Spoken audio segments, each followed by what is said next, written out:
Thomas, hi. How great to see you again. Wow, it's been over 2 years, hasn't it? Yes.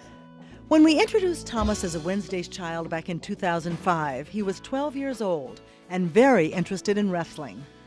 At 14, he has some new interests now, robots and video gaming.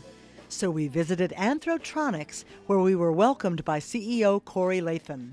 Thomas, I want you to meet our first robot. This is Jesterbot.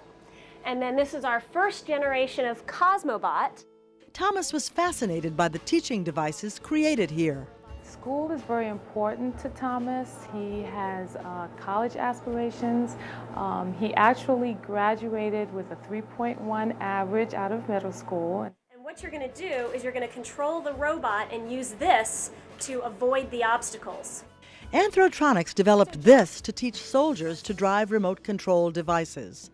Thomas also got to try out this new learning device for young children. And you created all this? Yeah, so we designed the software.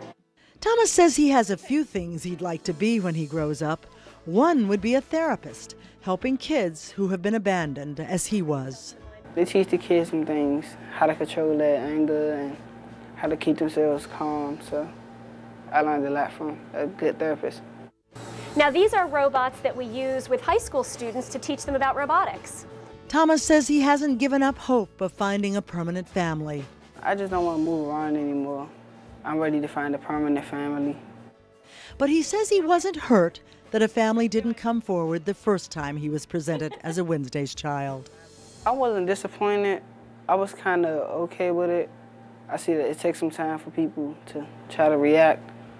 But this time I'm looking for things to go more quickly, more smoother. So I hope that people respond very quickly.